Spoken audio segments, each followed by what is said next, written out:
Oke, halo semua. Kenalin gue Kesi Pernela dari angkatan 2024. Kali ini gue bakal ngajar SPM Mentoring untuk pengantar akuntansi tahun 2025. Oke, materi pertama itu adalah mengenai accounts receivable. Biasanya kalau materi di sini tuh kita disuruh nge-estimate AFDA, terus nge-write off sama recovery. Nah, ini tuh biasa kita pakai yang allowance method. Jurnal yang untuk nge-estimate AFDA-nya adalah BDE di debit, terus AFDA di kredit. Kalau untuk nge-write off itu AFDA-nya di debit, AR-nya di kredit. Nah, kalau untuk recovery itu adalah ngebalikin jurnal dari yang write off ini, karena dia kan udah ngehapus semua nih di write off, tapi tetap ada loh yang bisa dibayar, makanya dia balikin dulu sebesar berapa sih yang bisa dibayar, baru abis itu cash sama AR dia dapat duitnya, terus AR yang di sini itu di kreditin karena udah selesai dibayar. Terus yang ini tuh biasanya diketahui nih soal gitu, dia mau pakai yang mana. Nah, kalau ini contoh yang pertama dulu, percentage of sales itu kayak misalnya dia 2% dari credit sales itu bakal akan uncollectible 200. Nah, ini tuh beginning bisa diketahui di soal. Terus dia bilang 200 gitu yang uncollectible, jadi endingnya 300. Nah, untuk jurnalnya itu kita cuma pakai yang adjustment aja yang ini. Jadi jurnalnya adalah BDE AFDA sebesar 200. Terus kalau untuk yang table aging schedule ini, itu bedanya adalah kalau yang tadi kan dia tinggal langsung dikasih itu adjustmentnya. Kalau ini tuh di total akhirnya yang dikasih tahu di endingnya. Jadi kayak misalnya tadi beginningnya tuh 100 kan, terus dia mau endingnya 200, berarti yang harus di adjust ada sebesar 100 gitu. Terus untuk jurnalnya juga sama, cuma bedanya angkanya sekarang jadi 100 gitu. Nah, langsung masuk ke soal-soal. Misalnya ini ada dari kuis par tahun lalu. Nah, ini tuh kita langsung aja dari soal, dia itu minta untuk catat jurnal dari transaksinya yang ini kan. Nah, yang pertama itu penjualan secara kredit, berarti AR ke sales revenue sebesar segini. Terus untuk keduanya itu adalah sales returns and allowance, berarti sales returns and allowance debit, terus account receivable berkurang kan karena dibalikin. Terus yang ketiga adalah penerimaan kas dari piutang, berarti dia dapat duit kas, terus AR-nya berkurang karena udah didapetin cashnya sebesar yang diketahuin. Terus habis itu penghapusan piutang atau write off, itu jurnal yang tadi dijelasin di awal, itu AFDA AR sebesar 98.800. Nah, terus habis itu yang terakhir adalah recovery. Nah, kalau recovery ini kan karena tadi dia udah ngehapus nih semua sebesar 98.800 ini, tapi ternyata ada loh recover yang bisa di recover, yang ternyata bisa dibayar gitu. Makanya AR-nya dibalik jurnalnya ini sebesar 24.300 gitu yang bisa di recover. Terus habis itu baru dapat cash sama AR-nya sebesar 24.300 cash. Akhirnya dia dapat nih cashnya 24.300, terus AR yang di sini dikreditin lagi gitu. Terus habis itu yang B, jurnal untuk mencatat beban kerugian piutang atau bad debt expense 31 Desember 2024 dengan asumsi kalau misalnya ending balance itu 72.900. Nah, ini yang kita dibilang di awal aku jelasin di materi. Kita ngeliat dari soalnya dulu nih. Awalnya 22.400 itu dari sini. Terus abis itu ini itu dari jurnal yang ada di atas. Kita lihat nih.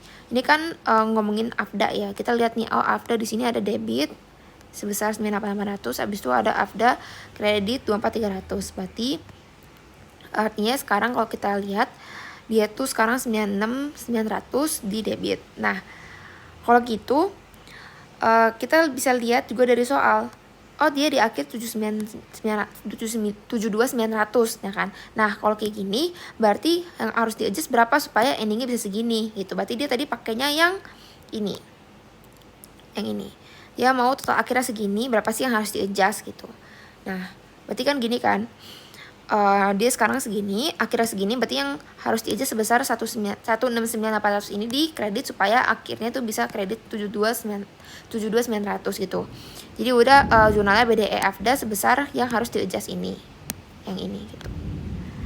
Oke, terus habis itu selanjutnya adalah yang part B. Itu dia bilang 17 Oktober 2023 dia ada nominal wesel sebesar 100.000 dengan tiket bunga 10% per annum, jangka waktunya 90 hari. Berapa sih interest revenue-nya kalau misalnya untuk tahun 2003 sama 2024 dengan 360 hari. Nah, pendapatan bunga ini kita ngehitung dulu nih berapa harinya sih untuk 2003 sama 2004. Nah, kita lihat kan dia isunya tanggal 17 Oktober. Berarti artinya 17 Oktober ke 31 Desember berapa hari? Oh, 75 hari. Terus untuk yang 2024 1 Januari ke 16 Januari 15 hari gitu. Nah ya udah tinggal dikaliin aja sama yang diketahui di soal. Untuk 2023 100.000 dikali 10% dikali berapa hari? 75 dikali 360 hari per 360 hari. Terus yang 2024 100.000 dikali 10% dikali 15 hari per 360 hari. Nah udah dapat nih kayak gini gitu. Nah di sini dia nggak minta jurnal karena dia cuma minta hitung aja gitu. Nah ini untuk yang Wispar. Nah gimana kalau misalnya soalnya yang UAS angkatan 2024 yang semester 1. Nah diketahuin ini kalau misalnya credit salesnya segini, accounts receivable collection segini, write off segini. Nah dia minta untuk calculate ending balance atau AR-nya gitu. Ending balance AR-nya itu berapa tahun 2024. Nah kita tahu nih kalau di soal nih dia udah ketahuin kalau misalnya di 31 Desember 2023 itu sebesar 320. Terus ada credit sales tadi ini sebesar 40.300, AR collection 660.900, terus write off AR-nya itu sebesar 9.200. Berarti ending account receivable berapa?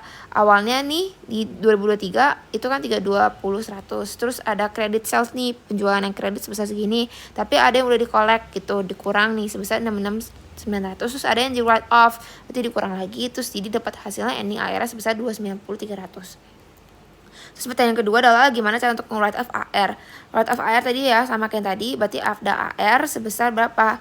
Sebesar yang diketahui di soal. Ini kan dia minta untuk yang tahun 2024 kan. Berarti ini sama aja kayak yang ada di sini tadi.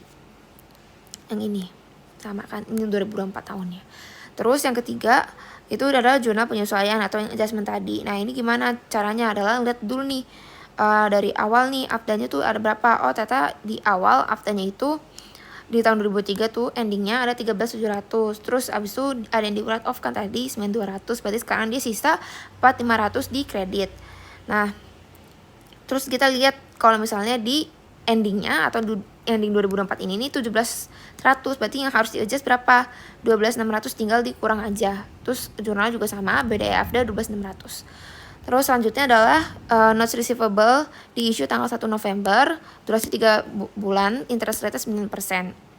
Nah, record interest receivable sama aja yang tadi untuk di Desember 31 2024. Nah, ini kita lihat dari soal, kalau dia ketahuin notes receivable sebesar 20.000. Berarti 20.000 dikali sama interest rate-nya 9% dikali sama 2 bulan. Karena dia baru dari November, Desember kan masih 2 bulan per 12. Terus sebesar 300. Terus jurnal ada interest receivable per interest revenue gitu. Terus untuk yang kelima adalah berapa total current asset. Nah current assetnya itu tadi soal aja. Kayak cash and bank itu kan current asset. Terus ya sebenarnya basically itu semua current asset sih yang ada di sini kan udah ketahuan yang di current asset. Nah jadi tinggal masukin aja di jumlah-jumlahnya ada yang kurang-kurangin itu sesuai sama angka-angka yang tadi udah dicari. Ini kan datanya ya, tapi kan udah dijawab di soal sebelumnya gitu. Jadi 110 600 ditambah sama ini account receivable-nya, terus dikurang sama AFDA-nya sebesar 17.100, terus abis itu ditambah notes receivable 20.000, terus ditambah sama interest receivable 300, ditambah sama inventory, ditambah sama preparedness sama surplusnya sesuai sama yang diketahui soal. Jadi ending total current asset tahun 2024 itu adalah sebesar 584.200. Terus yang terakhir adalah dia nanya NRV. NRV itu rumusnya adalah AR kurang AFDA. Nah karena dia nanyanya tahun 2023, jadi yaudah tinggal lihat dari soal aja tahun 2023 AR-nya 320.100 dikurang AFDA-nya 13.700. Jadi hasilnya adalah 306.400. Oke, yang selanjutnya adalah materi tentang fixed asset, natural resources, and intangible assets. Ini dari soal yang Quizbar lagi. Yang pertama itu adalah dia nanya biaya perolehan untuk vehicle pada tanggal 1 Maret 2024. Biasanya untuk soal yang kayak gini itu pasti disuruh pilih mana aja sih yang bisa diklasifikasikan gitu ke biaya perolehan untuk suatu pembelian, misalnya kayak land, building. Nah ini kasusnya adalah untuk vehicle gitu. Nah harga beli itu pasti ya, purchase price itu pasti masuk ke biaya perolehan untuk vehicle. Terus pengecatan dan penulisan itu juga pasti. Kenapa? Karena gak mungkin mobilnya itu atau kayak vehicle itu nggak ada pengecatan sama sekali. Terus selanjutnya adalah pemasangan rak khusus. Nah ini tuh rak khususnya walaupun dibilangnya khusus, tapi biasanya tuh pasti ada rak gitu di dalam atau apalah gitu di dalam vehicle-nya gitu. Dan misalnya memang ini selalu diklasifikasikan sih ke biaya perorangan. Terus yang selanjutnya adalah pajak. Nah untuk pembelian itu kan juga pasti ada pajak penjualan, jadi pasti masuk ke biaya perorangan. Terus nanti tinggal di total aja, dapat hasilnya 265 gitu. Nah berarti yang gak masuk itu ada 2, yaitu polis asuransi sama surat izin kendaraan bermotor, karena itu kan bersifat opsional ya untuk bisa punya surat izin SIM atau kayak asuransi gitu. Nah yang kedua adalah membeli gedung baru 1 Januari 2003 seharga 450.000 digunakan selama 10 tahun dan dia punya residual value sebesar 12.000. Terus dia minta untuk ngitung depresiasi expense dengan double declining untuk tahun 2003 sampai 2004. Nah oke gini, double declining itu bisa tinggal dikali 2 aja, jadi 20%. Terus value-nya ini kan diketahui soal, juga diketahui soal. Nah dia nanyanya tuh ininya, depreciation expense untuk setiap tahunnya 2003 sampai 2024.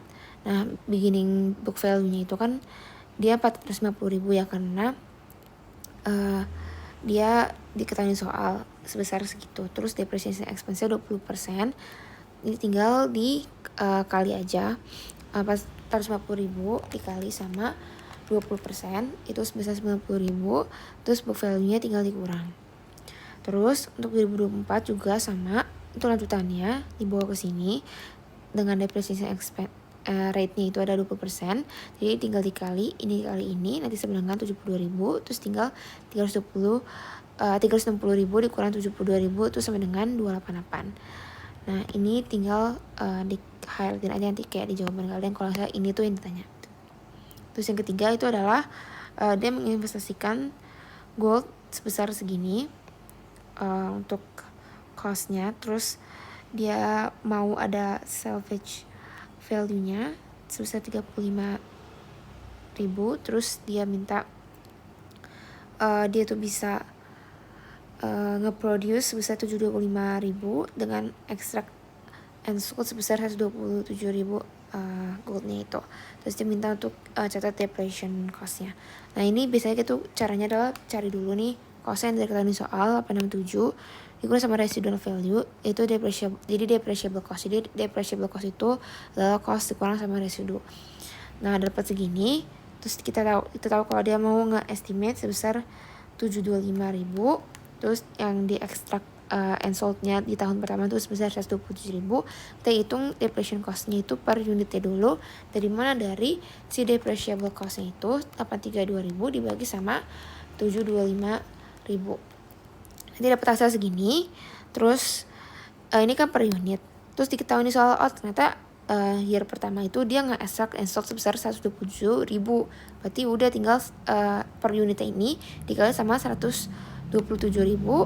Nanti dapat hasilnya sebesar 145.743,44867 gitu. Terus untuk jurnalnya tinggal di jurnal kayak biasa aja, COGS sebesar 145 ini per ACC Depre gitu.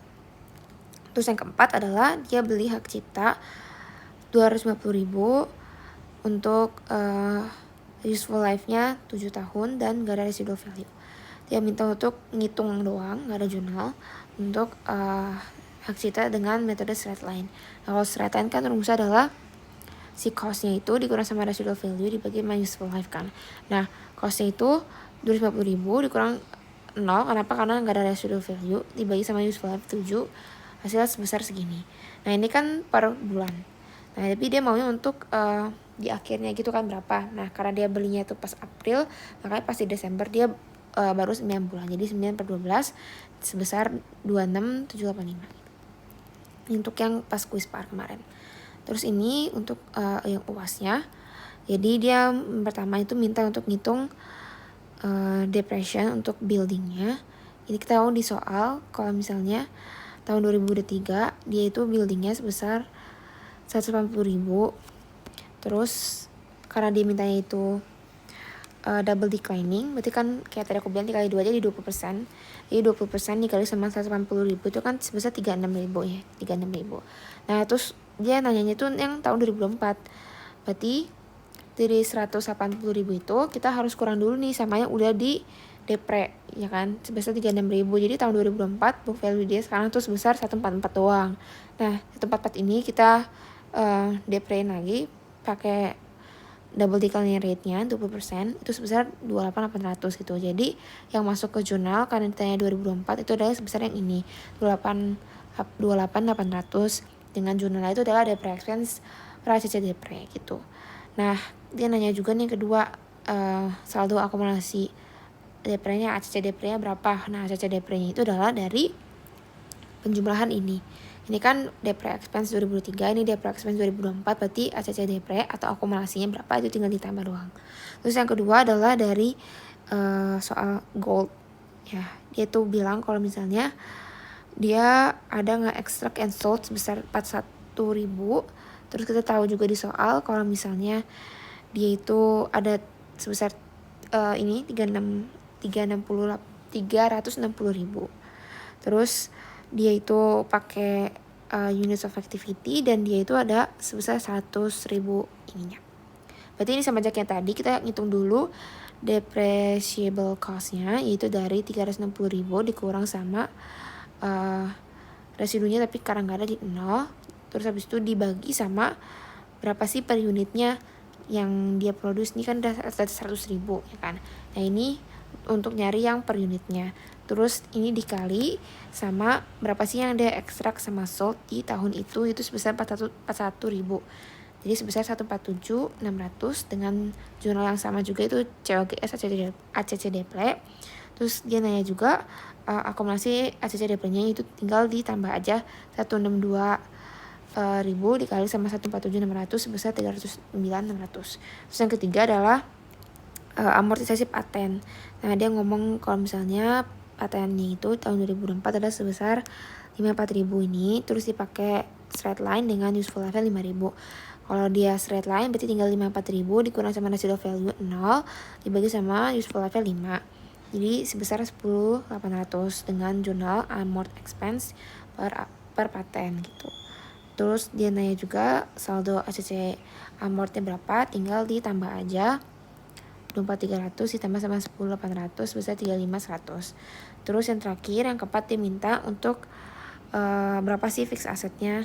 Nah fixed assetnya itu untuk di jurnal yang ini yang masuk adalah cuman land sama building, karena yang gold mine sama paten ini nggak masuk ke fixed asset. Terus untuk yang land ini karena dia memang nggak didepresiasi kan, dia kan land kan emang nggak bisa didepre, jadi ya udah ngambil aja dari soal angkanya. Untuk yang building itu kita ngambil dari 180, kita harus kurangi dulu sama depreciation pas tahun 2023. Terus tinggal di total aja di sebesar 264.000 gitu.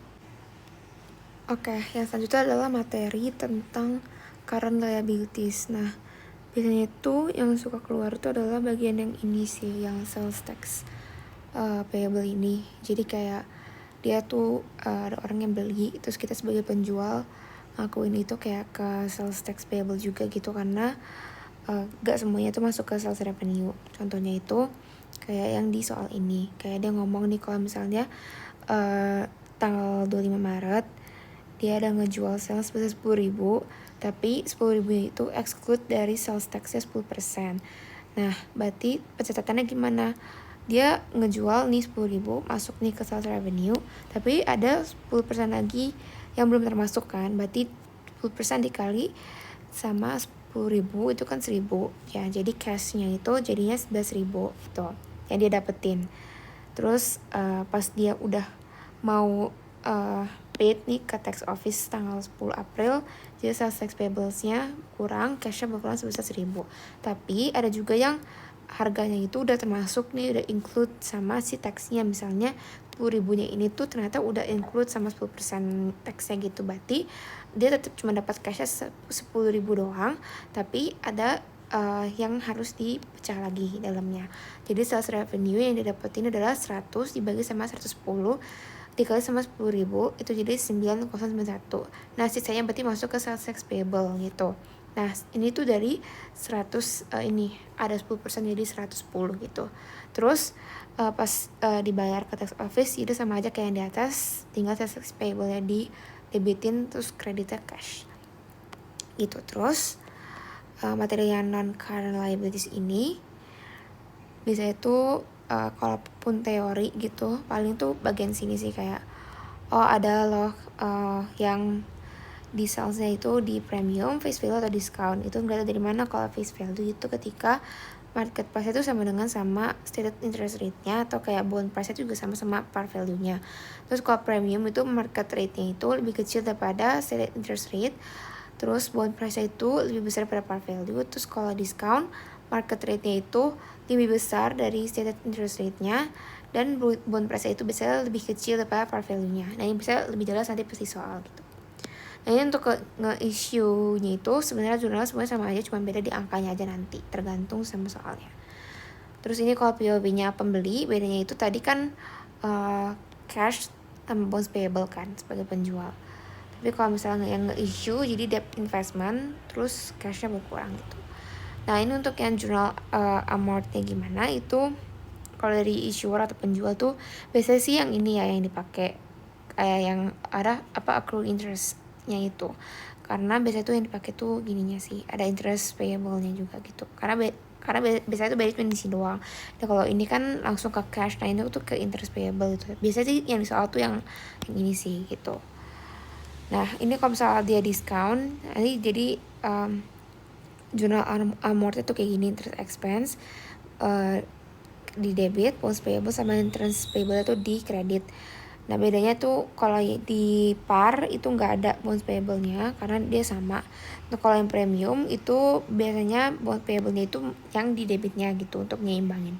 Nah ini kalau untuk issuer untuk yang pembeli, nah pembeli itu juga sebenarnya sama aja kayak yang penjual tadi, cuma bedanya adalah dia tuh jadinya kan debt investment sama interest revenue. Ini kan interest expense sama interest payable gitu. Tapi biasanya sih ngeliat POV dari penjual sih, bukan pembeli biasanya. Terus untuk yang bond redemptions itu kalau at maturity yaudah berarti bonds payable sih berkurang. Terus cashnya juga berkurang, itu tinggal dibalik aja dari yang pas nge-issue gitu.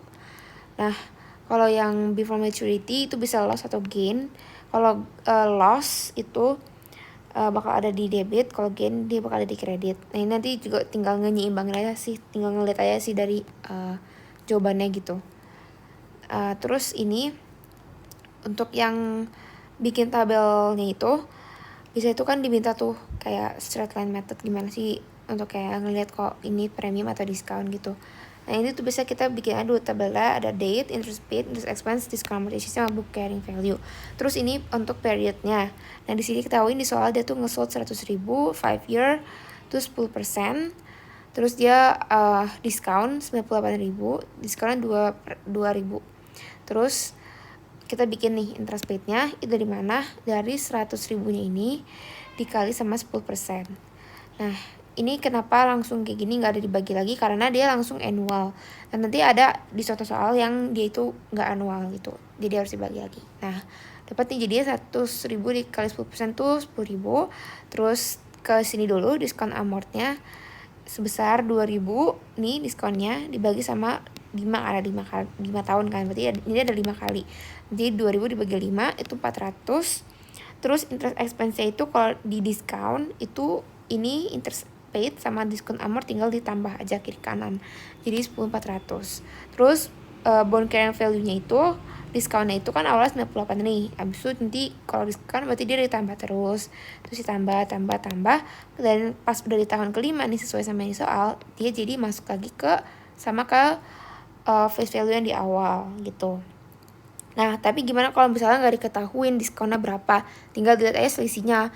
Oh face value dia 100, terus dia ininya 98, berarti ada diskon dan 2.000 gitu.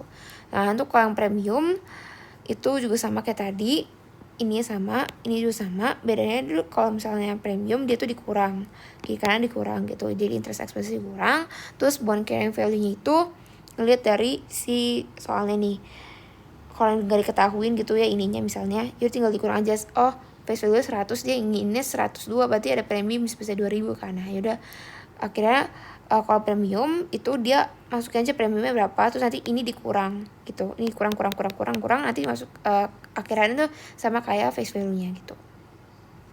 Kayak langsung ke soal aja. Kita mulai dari yang ini dulu. Yang Quizpar, kita lihat di soal pertama itu dia ngejual 5.000 tiket seharga 210 per tiket. Terus dia yang A minta penjualan tiket minimum musimannya itu gimana jurnalnya. Yang A itu berarti ya udah cash sama earned revenue dari 5.000 tiketnya dikali sama 210 harganya. Terus yang B dia bilang kalau misalnya ada yang udah diakui sebesar sekali, dia main sekali ya kan. Nah di sini kan ada 12 kali, udah bapak sih sekali ya kan. Tinggal dibagi aja sama 12.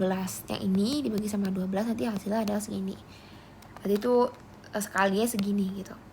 Sebesar 87.500 dengan jurnalnya, berarti udah bisa direcognize sebagai sales revenue, maka earned revenue dikurang di debit, terus kreditnya adalah sales revenue. Terus yang kedua adalah penjualan yang ada pajaknya tadi ya. Nah ini dia ngomong nih penjualannya sebesar 1.800, terus dia udah termasuk pajak 6%. Terus dia mau setor di tanggal 10 Juli. Terus tapi dia cuma minta buat jurnal untuk mencatat transaksi penjualannya aja. Dan dia nggak minta pas dia setor, makanya jurnalnya cuma ini doang gitu. Berarti kalau gini udah termasuk nih ya, berarti yang dia terima ya memang cuma segini aja. Tapi kita nggak tahu nih sales tax payable-nya berapa. Ini kita belum tahu. Jadi kita harus cari sales revenue dulu sih. Jadi berapa sih yang masuk ke sales revenue-nya?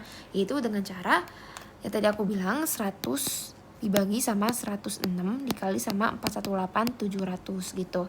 Itu untuk ngedapetin berapa sih yang masuk ke si sales revenue-nya. Nah, dapat hasilnya 394.9999. Nah, itu dibuatnya 395.000. Nah, berarti sisanya adalah tax payable gitu.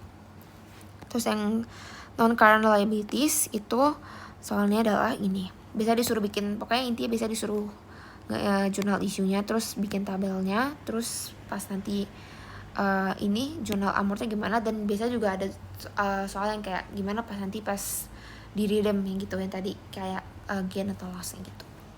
Nah ini dia ngomong dia nerbitin sebesar 200 juta dengan bunganya 4%, jangka waktunya 10 tahun. Nah ini kan tuh kayak aku tadi contoh yang di teori itu dia kan ngomong annual kan. Nah kalau yang di soal ini dia tuh ngomongnya kuartal nih ya kan. Jadi nanti di sini dibagi 4 gitu.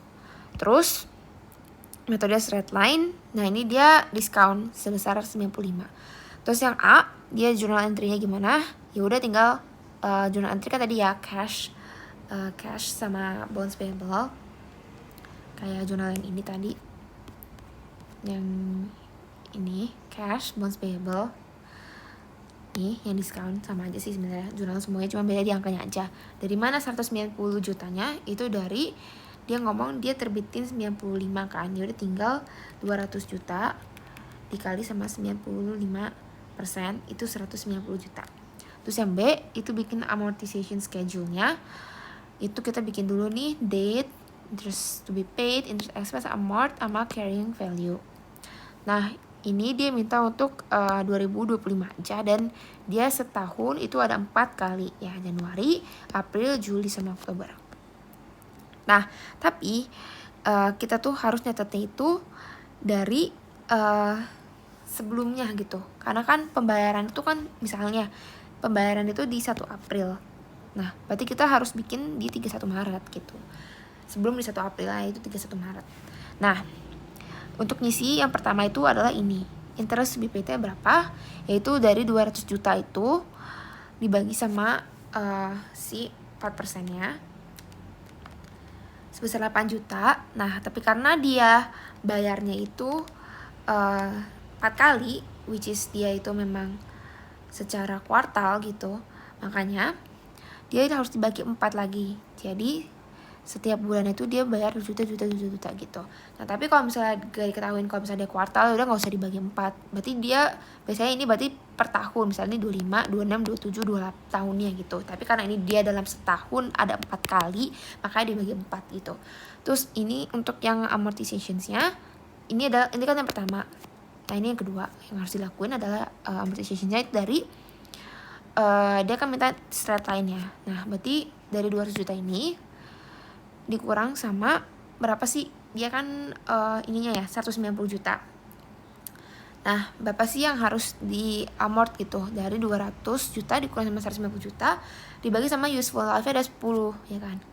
Nah, tapi karena dia maunya kuartal, maka harus dikali 4 lagi. Karena kan kalau misalnya nggak kuartal gitu, misalnya annual, berarti ya dia nge-amortis banyak 10 kali doang kan. Setiap tahun, ya kan? Setiap tahun sekali sama 10 kali, ya kan? Tapi karena dia secara kuartal, makanya dia setahun itu ada 4 kali. Makanya jadi akan ada 40 kali gitu. Semoga dipahami ya. Nah, jadi ya udah tinggal 200 juta dikurang 150 juta dibagi sama 10 dikali sama 4 sebesar 250.000. Nah, tadi yang udah aku jelasin juga kalau misalnya amortization schedule itu untuk diskon, berarti ini kiri kanan ditambah ya. 2 juta tambah 250.000, jadi interest expense-nya 2 juta 250.000. Terus carrying value-nya adalah kita ngambil dari yang diskon dulu. Nih, dari sini 190 juta. Terus ini tinggal ditambah terus gitu. Nah, ya udah nanti dapat hasilnya adalah sebesar 191 untuk di akhir tahunnya 2025. Nah, kenapa ini belum sama 200 jutanya? Karena ini baru setahun. Sedangkan dia itu bakalan sampai ke 200 juta itu kalau misalnya kita bikin sampai 10 tahun, atau di sini pasti bakal 40 kali gitu karena dia kuartal. Terus yang ke C, untuk journal record amortization-nya itu adalah interest expense. Itu ngambilnya dari sini, interest expense kan. Terus interest payable-nya ini 2 juta. Terus sisanya itu untuk nyimbangin bonus payable-nya bakalan ada di kredit sebesar 250.000, atau kita ngeliat dari sininya gitu. Jadi biasanya untuk jurnal yang kayak gini itu ngambil aja angkanya dari sini, sama aja gitu, tinggal dimasukin aja ke jurnalnya. Nah, ini tuh sama aja kayak yang ini tadi, yang di bagian sini. Nah, ini ada diskon kan, interest expense, bonus payable, interest payable gitu. Nah, udah untuk yang quiz-par. Sekarang yang soal UAS tahun lalu. Ini dia ketahuin kalau misalnya dia ada issue bonds 4 tahun, terus ininya 8%, face value 25.000, market price-nya 25.800. Terus dia ini pay-nya every December 31, berarti dia annual. Terus bikin amortization schedule untuk 4 tahun. Nah, kita bikin dulu yang pertama nih, tulis dulu date, interest paid, expense, amort, terus ini amortized prime atau discount, terus book carrying value. Sebenarnya ini nggak wajib, tapi kalau mau dibikin nggak apa-apa gitu. Terus kita cari dulu untuk pertama interest paid-nya. Dari 25.000 itu dikali sama 8%. Nanti hasilnya 2.000. Kenapa nggak dibagi 4? Karena ini secara tahunan, ini annual. Beda sama yang tadi gitu. Terus kedua adalah kita nyari amortnya. Itu dari perbedaan face value sama market price-nya 800 dibagi sama years-nya 4. Jadi 200. Terus karena ini dia terbitinnya premium, makanya interest paid dikurang sama amort untuk dapetin interest paid dikurang amort untuk dapetin interest expense-nya gitu. Jadi kiri kanan dikurang. Terus ini untuk book carrying value-nya itu kita ngambil dari si premiumnya 25.800, terus tinggal di kurang aja sama si amortnya 25.800 kurang 200, terus ini dapat, terus dikurang lagi jadi 400, dikurang lagi jadi 200, terus kurang lagi jadi 25.000 gitu. Nah, sebenarnya kalau ini tuh tadi kan di yang quiz tuh aku nggak masukin ini karena sebenarnya juga nggak terlalu kepake gitu, karena ini cuman kayak ngebuktiin aja kalau ini tuh dia premiumnya sebesar 800 terus udah di amort 200, jadi tinggal 900, terus kurang gitu, nanti ujung-ujungnya nggak ada premium atau diskonnya di akhir gitu, karena udah sama face value gitu. Nah, terus ini yang what if, ini kayak aku waktu itu cuman belajar, terus kayak cuma ngerjain aja sih kalau what if kalau misalnya ini tuh bukan premium tapi diskon gitu. Yaudah tinggal sama aja sama kayak yang tadi ya, ini interest paid sama amort itu pasti bakal sama gitu. Bedanya itu cuma di sini sama di sininya doang. Jadi kalau pas diskon itu kan ini ditambah ya kiri kanan jadi 2.200.000, terus book carrying value-nya itu dari 25.000 dikurang 800 jadi 24.200, terus di amort itu ditambah nanti ujungnya jadi 25.000. Jadi mau premium mau diskon ujungnya pasti bakal sama face value-nya gitu. Nah, ini karena ini bisa ketahuan gitu sama face value-nya karena dia pendek gitu ya, cuman 4 tahun, terus juga dia setiap annual, beda sama yang tadi. Terus yang kedua adalah jurnal nge-issue. Nah, nge-issue-nya itu dengan cara sama kayak tadi, dapat cash terus bonds payable sebesar 25.800.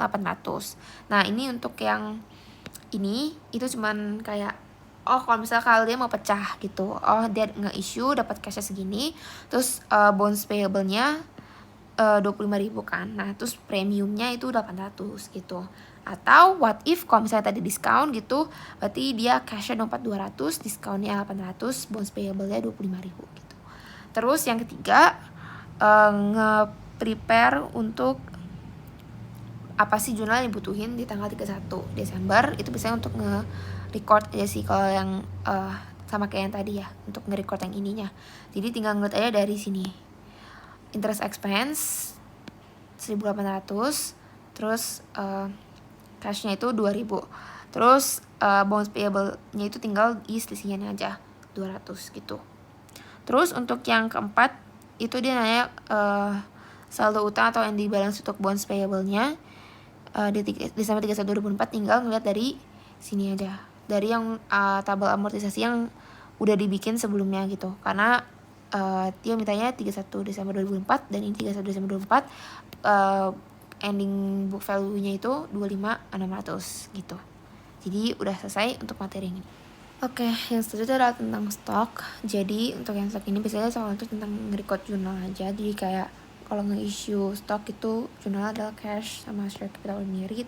Kalau price sama dengan par, terus kalau misalnya price lebih besar daripada par, maka akan yang masuk ke share premium. Terus kalau dia nge-record purchase treasury stock, itu bakal jadi treasury stock cashnya berkurang karena dia purchase. Terus kalau misalnya ada sale berarti cashnya nambah, treasury stocknya berkurang. Terus ada yang masuk ke share premium kalau price itu lebih besar daripada par. Terus kalau misalnya price lebih kecil daripada par, maka share premium bakal ada di debit. Terus ada juga ini stock split. Kalau misalnya di tengah-tengah transaksi gitu bisa tiba-tiba kayak mau stoknya di split gitu. Ini cara bacanya adalah stock split 1:2 itu kuantitinya dikali 2, price-nya dikali setengah. Kalau stock splitnya 2:1, kuantitinya dikali setengah, price-nya dikali 2. Terus ini biasanya juga disuruh bikin jurnal SOVP itu di akhir. Biasanya ini tinggal salin dari soal aja, tinggal diganti aja shares outstanding-nya berapa gitu-gitunya. Terus hitung juga share premium ordinary, share premium treasury, sama return earnings. Abis itu terakhir dikurang sama treasury shares buat dapetin total equity-nya berapa. Nanti bakal jelas lagi di soal sih. Nah, terus ini juga bisa soal keluar transaksi cash dividend. Kalau ada nge-declare itu tetap jurnalnya adalah cash dividend sama dividend payable. Kalau record date itu nggak akan ada jurnal apapun yang di record. Terus payment date baru ada lagi di dividend payable. Ini di debitin dari yang sini. Terus cashnya berkurang gitu karena ada payment. Nanti bakal jelas lagi di soal aja sih. Jadi kayak kita langsung masuk ke soal quizparnya nih yang tahun lalu. Nah, di pertama itu dia bilang dia nerbitin 6.000 lembar saham. Oh ya bentar, kita lihat dulu ini. Dia minta jurnal ya, sama terakhir dia bikin SFF-nya gitu. Nah, yang pertama itu adalah berikut jurnal kan. 3 Januari dia nerbitin 6.000 lembar saham. Nilainya 250.000. Nah, biasanya ini tuh kalian tinggal catat aja, kalau nerbitin kan berarti dapat cash kan 250.000. Nah, tapi dia tuh ngenerbitinnya berapa? Apakah dia sama price-nya sama parnya? Nah, kita ngitung nih si share yang SC-nya ini itu kan kita ngeliat tadi parnya nih ya kan. Nah, parnya itu 20. Jadi kita tinggal kali aja 6.000 dikali sama 20 kan 120.000 nih. Nah, berarti ada tuh sisanya yang masuk ke premium. Nah, tinggal dikurang aja jadi masuknya ke premium gitu.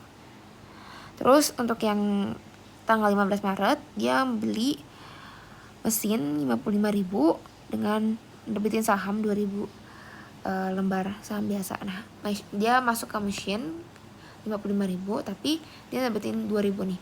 Di 2.000 ini kita lihat nih sama si share capital ordinary-nya. Nah, dia padahal kan cuma 20, berarti 20 kali 2.000 itu kan 40.000, berarti ada yang masuk ke premium 15.000 gitu.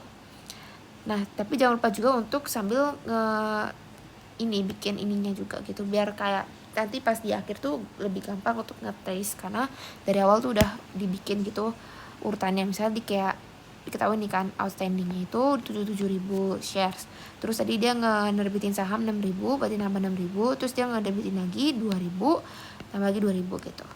Terus yang tanggal 6 Juni dia membeli sahamnya lagi nih, si treasury stocknya dia beli sahamnya sendiri lagi, berarti treasury stocknya kan bertambah.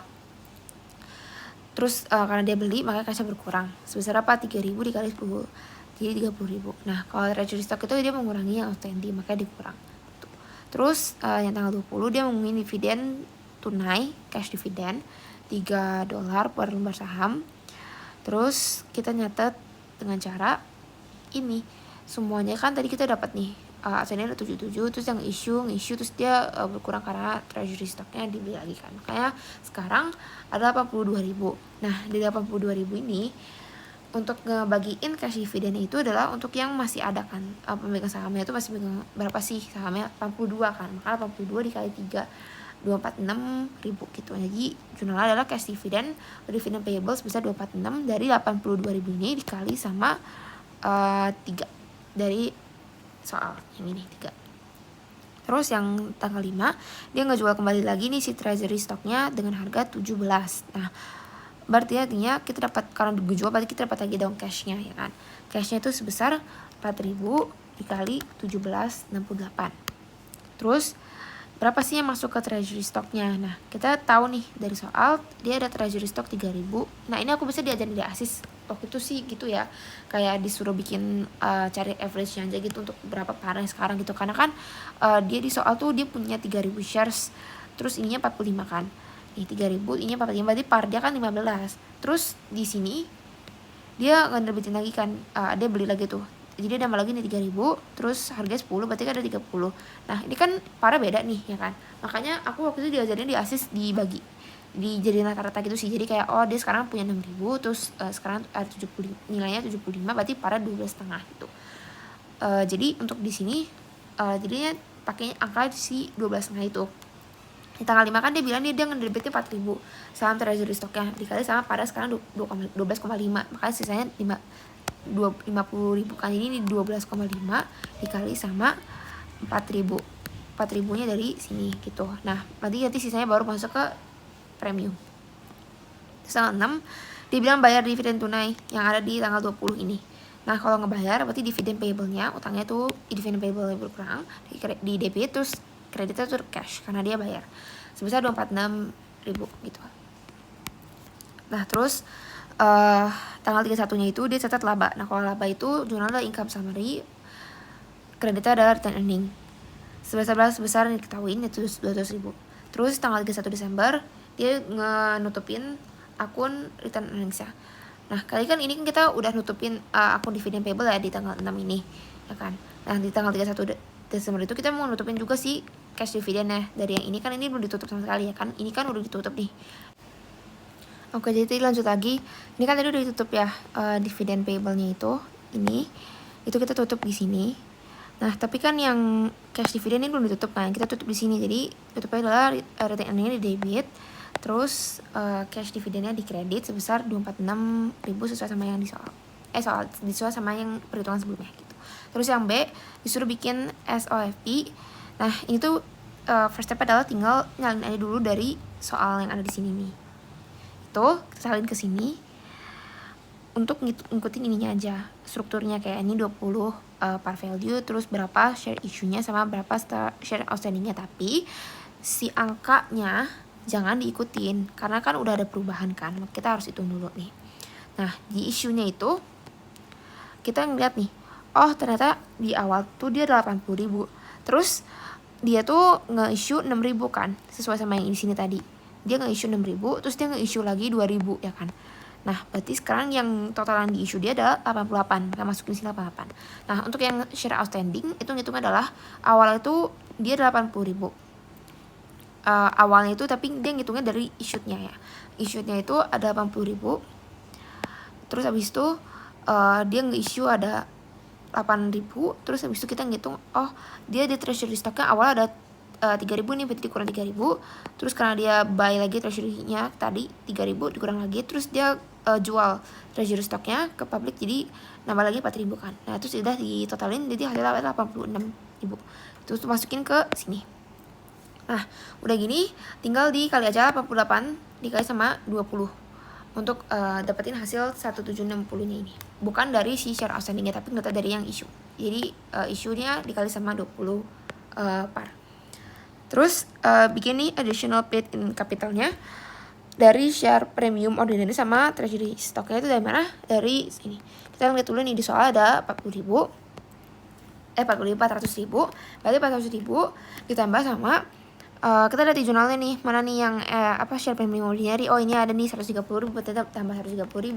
Terus habis itu ada lagi nggak? Oh ada nih 15.000. Oh ya udah, berarti ditambah lagi 15.000. Jadi akhirnya 55.000. Terus habis itu share premium treasury stocknya mana nih? Share premium treasury ada nggak gitu kan?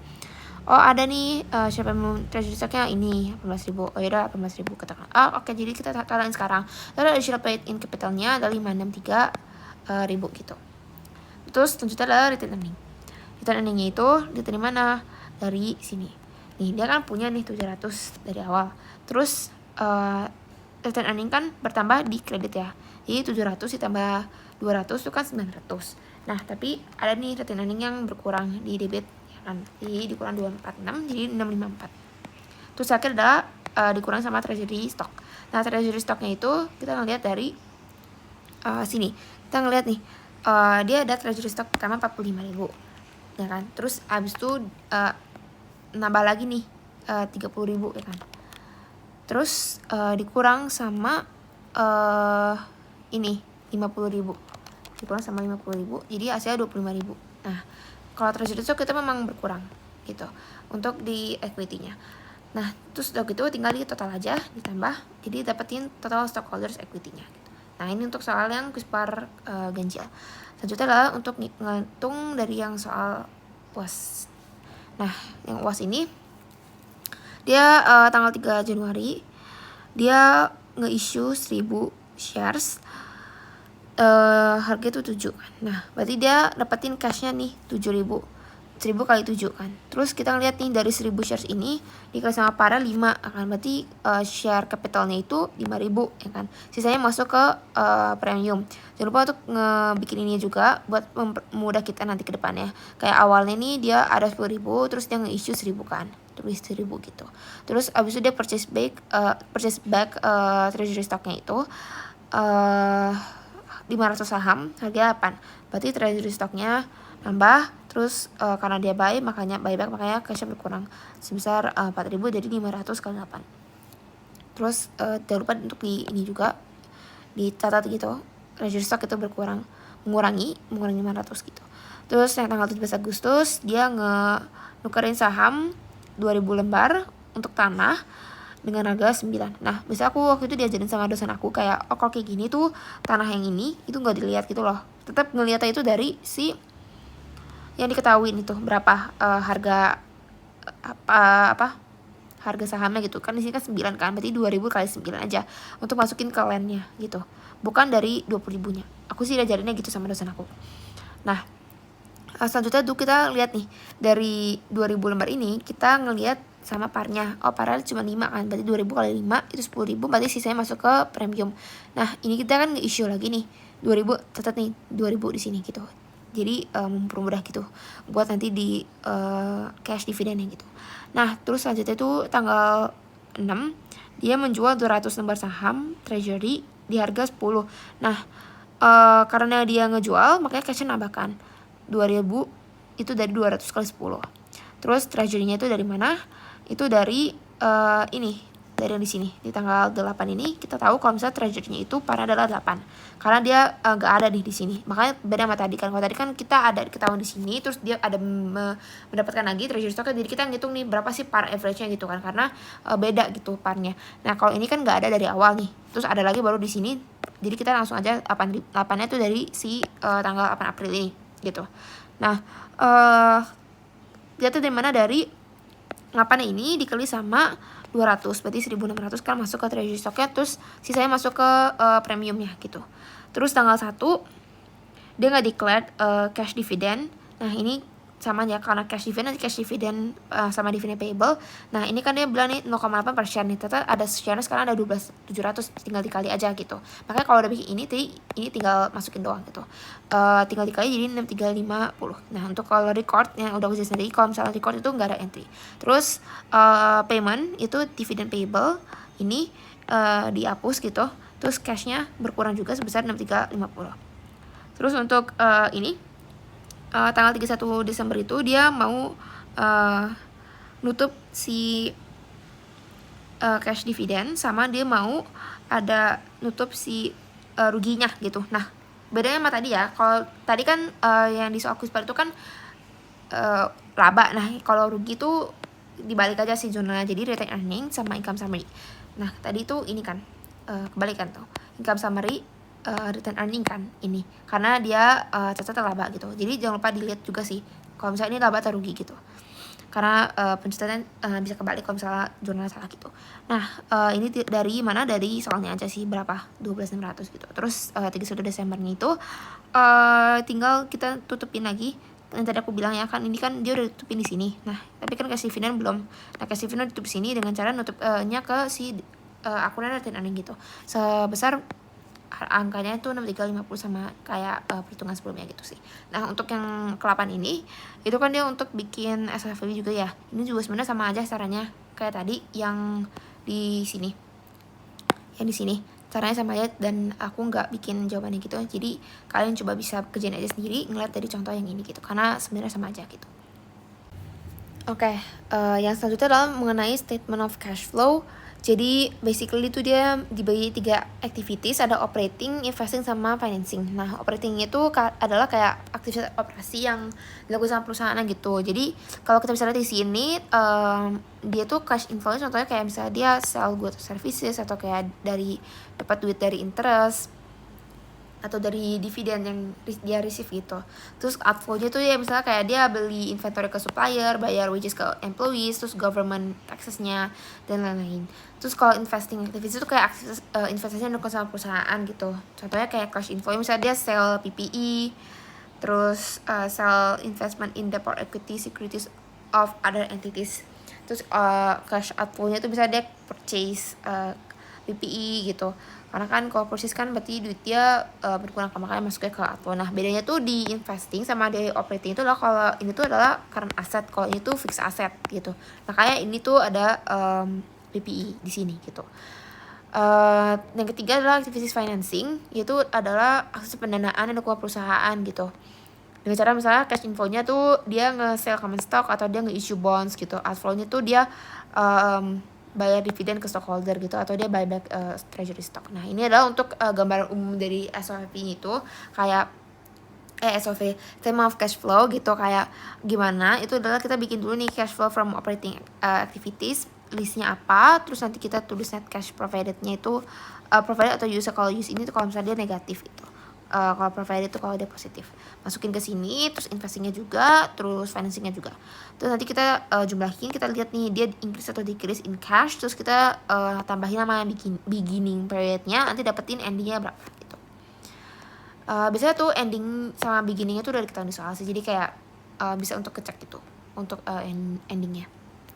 Nah, karena ada 2 metode nih. Yang pertama adalah indirect. Nah, kalau indirect itu operating activities-nya itu terdiri dari 2 ya, ada current asset sama current liability. Nah, untuk ngingetinnya dengan mudah tuh kayak kalau current asset dia itu bakalan kebalikan gitu. Misalnya dia positif, misalnya dia increase nih, bakal deduct. Kalau dia decrease bakal add gitu. Pokoknya intinya kalau di operating activities yang current asset, akun-akun yang current asset itu bakalan kebalikan gitu, untuk ngingetinnya aja sih kalau misalnya lupa gitu. Tapi sebenarnya kan bisa aja dilogikain kan. Nah, ini sebenarnya kayak cuma cheat-cheatnya aja gitu. Nah, terus yang current liabilities itu beda dengan current asset. Kalau ini kan bisa kebalikannya. Kalau ini tuh enggak, ini positif pasti ini negatif gitu. Nah, bisa kita lihat contoh nih. Jangan lupa juga untuk kalau di operating activities kita coba add back dulu depre, expense sama amortnya dulu ya. Karena kan mereka kan sebenarnya kan nggak punya wujud cash apa-apa gitu kan. Makanya kita harus add back balik lagi tuh pas di statement of cash flow-nya gitu. Nah, misalnya nih dia loss kan, jadi dia add, ini gain, ini dia deduct. Nah, misalnya dia increase in current asset. Nah, kalau current assetnya nambah gitu, berarti kan duitnya berkurang kan, maka kita deduct gitu. Sedangkan kalau decrease in current asset, berarti ada yang kita jual. Nah, berarti kita add back. Terus kita increase current liability nih. Ini kan udah masuk ke ini ya, CL nih. Makanya dia kalau increase dia add, dia decrease dia deduct gitu. Nah, ini untuk penjelasannya tadi nih, ada pembelian current asset bahkan masuknya ke cash flow kan. outflow kan. Terus kalau dia penjualan berarti cash inflow. Terus kalau penambahan current liabilities berarti dia inflow. Kalau pembayaran berarti dia outflow gitu. Nah, yang kedua adalah financing and investing activities. Jadi di sini tuh kita biasanya ngomongin soal non current asset ya. Kalau ini kan current asset nih. Kalau di sini itu kita ngomongnya non current asset atau tadi aku bilang itu fixed asset gitu.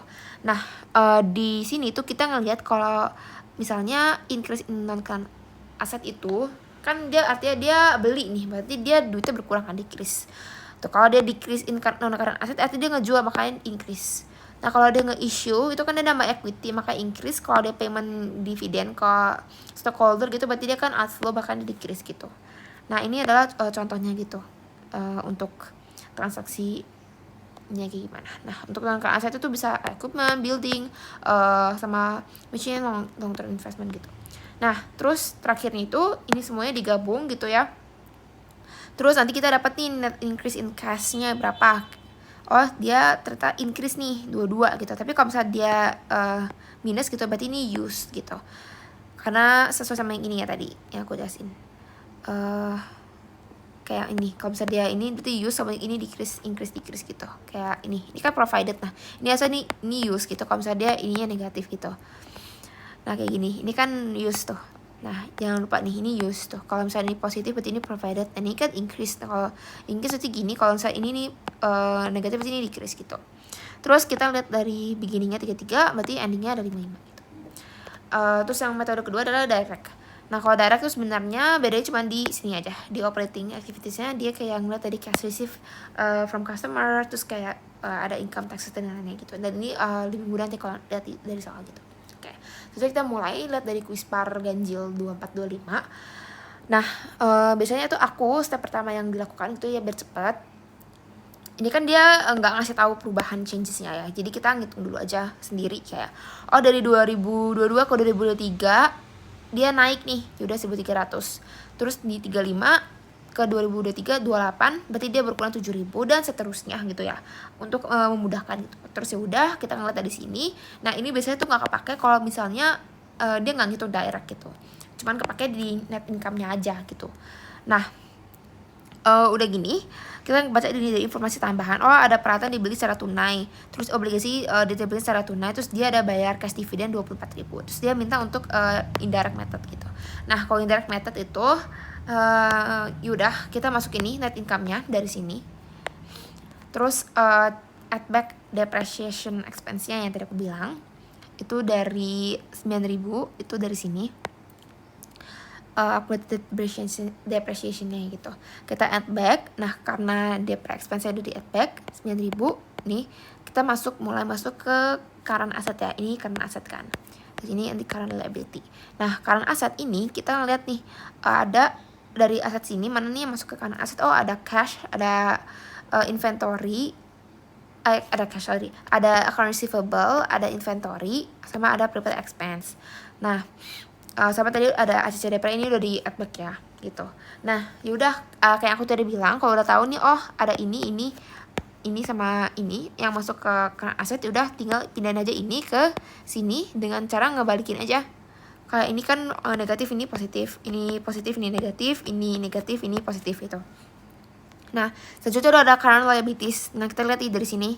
Dari sini, mana nih yang masuk ke current liabilities? Ada accounts payable sama income tax payable. Nah, kalau ini kan aku udah bilang ya, kalau current liabilities itu dia positif negatifnya itu gak berbanding terbalik, makanya tinggal kayak gini aja, tinggal pindahin aja gitu. Nah, dapat nih net cash provided by operating expenses sebesar 30.300. Terus adalah kedua, cash flow from investing activities. Nah, kita lihat nih, dia ada nggak purchase equipment. Dia bilang nih, dia beli equipment secara cash gitu. Makanya kita masukin di sini purchase equipment-nya dari sini. Nah, karena dia nggak purchase equipment berarti kan duitnya berkurang ya, outflow, makanya dia negatif gitu. Nah, udah tuh nggak ada lagi yang masuk ke sana. Karena artinya dari sini, dari aset ini udah kemasuk semuanya ini. Gitu. Nah, udah kita lihat dari financing sekarang. Nah, dari financing itu kita lihat dari sini. Nah, dari sini tapi kan ini nggak ada ya perubahan. Jadi kita cuma ngambil dari bonds payable sama ini juga nggak masuk sih, return earning nggak masuk. Kita ngeliatnya dari sini. dari si cash dividend gitu. Nah kita masuk nih, oh dia nge-issue bonds gitu tahun 2022 dia nggak ada, terus dia 2023 dia ada nge-issue 20.000, berarti dia dapat duit kan, inflow buat 20.000. Terus dia ngebayar si dividen kan nih, cash dividen ya, berarti dia berkurang kan, outflow backnya 24.000. Nah terus use kan, jangan lupa ya tadi kan ini kan positif makanya provided, ini negatif makanya use, ini karena negatif gitu. Jadi tinggal dijumlahin aja semuanya, nanti dapat net cashnya increase sebesar 1.300 gitu. Nah kita lihat nih cash at the beginning periodnya itu ada di sini 8.000. Nah nanti endingnya tinggal ditambah aja jadi 9.300 gitu. Nah dari sini nih ini kita bisa lihat nih, oh ternyata ini tuh kita semua tuh udah sesuai gitu dari soalnya. Oh net increase-nya tuh dari 8.000 ke 9.300 ada 1.300 nih. Oh udah benar gitu. Ini sebenarnya untuk ngecek aja, biasanya langsung ke soal gitu. Terus kita lihat nih, oh di beginning periodnya ada 8.000. Nah terus di endingnya 9.300. Oh berarti ini kita udah benar gitu, karena udah sesuai sama yang di soal gitu. Oke, so last itu dari soal UAS 2425 juga tentang statement of cash flow. Nah, bedanya di sini itu karena ya bukan quiz bar gitu, jadi disuruh ngerjainnya dua-duanya, indirect sama direct method. Nah, di sini kita pertama ngerjain dulu yang indirect. Kita sama aja kayak tadi, cuma bedanya di sini dia udah ngasih nih difference-nya, jadi kita nggak, atau changes-nya gitu ya, jadi kita nggak perlu ngitung lagi sendiri. Nah, untuk indirect, pertama kita tunggu operatingnya kan. Nah, dari net income-nya kita lihat di sini ada 68.100. Terus adjusting kita tambahin dulu add back si DPR expense-nya ya. Karena dia ada DPR expense di sini 140.000. Terus kita lihat nih, ini sama kayak tadi ya, ini CA-nya, ini CL-nya. Kita lihat nih di sini di aset nih, mana aja nih yang masuk ke current asset. Oh ada current receivable, inventory sama prepaid rent. Nah kita lihat di sini nih, tinggal kita pindahin aja ke sini dengan membalikkan tanda plus minusnya gitu, biar cepat ya guys, karena kan dikejar waktu ya, takut nggak keburu gitu. Yang penting kalian paham aja. Nah ini cuma cara cepetnya aja gitu. Nah terus ini kan CL-nya ya. Kita lihat nih di sini mana yang masuk ke CL, ada apa sama salaries payable. Yang itu kita pindahin tanpa merubah tanda plus minusnya karena dia berbanding lurus gitu ya. Terus dapat nih net cash yang dari operating. Terus yang investing kita ngeliat nih, dia investmentnya itu dia itu dari 2003 ke 2024 itu dia berkurang. Ada berkurang berarti ada penjualan kan, makanya cash inflow. Atau juga kita bisa lihat kalau ini kayak misalnya kita punya segini nih 54.000, terus tahun depannya cuma 25.000, oh berarti ada sesuatu kan yang terjadi. Nah penjualan kan, kalau penjualan berkurang, karena berkurang makanya cashnya nambah, makanya di sini cashnya nambah gitu. Sebenarnya tuh kalau misalnya mau ngertiin satu-satu gitu, cuman kan bisa kalian buru-buru gitu ya, jadi ya gitu deh. Nah terus dari fixed asset juga, fixed assetnya dia nambah nih, nambah dari tahun 2003 ke 2024 ya. Berarti artinya apa? Artinya ada pembelian, karena pembelian nanti cash outflow gitu. Nah jadi tinggal di sama aja, 29.000 dikurang 103 jadi 274.000 gitu ya, masih minus. Nah terus yang ketiga adalah dari financing activities. Kita sama aja kayak tadi, pay dividend sama bank payable ya. Ini kan tadi semuanya udah diambil ya di sini. Nah dari sini juga udah diambil. Terus tinggal sisa apa? Oh tinggal sisa bonds payable kan ini nggak ada ya. Berarti tinggal sisa bonds payables sama ini kayak tadi cash dividend. Nah data itu nggak dimasukin nih guys ke financing gitu. Nah pay dividendnya itu kita lihat dari sini aja angkanya, tinggal istilahnya aja. Oh dia bayar dividen nggak pakai cash outflow, makanya dia berkurang. Terus bank payable dia di sini dia nambah gitu ya, nambah utang nih, berarti duitnya nambah kan dari banknya gitu. Terus yaudah tinggal di sum up dapat segini. Terus nanti kita tinggal jumlahin semuanya. Oh ternyata ini dia masih increase gitu, 40.600 gitu. Jadi jangan lupa juga ini kalau positif nih provided, ini negatif nih use gitu ya. Terus ini increase jadinya positif gitu. Nah terus kita lihat tadi nih beginningnya, oh beginning 2003 383.200 ditambah sama increase di tahun itu ada 40.600, tambahin endingnya 43.800. Oh sama-sama di soal gitu, berarti udah benar gitu. Terus yang kedua tuh kita dari direct method. Sebenarnya investasi sama financingnya itu sama, bedanya cuma di operating. Jadi di sini aku nggak ngerjain ulang lagi, cuma ngerjain di bagian operatingnya aja gitu, karena beda di sana. Nah seperti yang udah dijelasin sebelumnya nih, di operating itu kan ada ini ya, cash receive from customer, terus dikurang sama cash payment ada dari to supplier, to operating expenses, for income taxes, sama for interest expense. Nah ini semua itu kita kerjain di sini, cuman kita breakdown semuanya gitu, breakdown satu-satu. Nah, cash receive from customer nih, apa aja sih yang pengaruh sama customer gitu ya? Kan ada sales sama accounts receivable ya. Nah, kita lihat nih. Nah, kayak aku bilang, kalau yang di bagian SOFP ini tuh kita P&L ini kita tuh ngelihat untuk kepakainya untuk di direct gitu, untuk isinya gitu ya.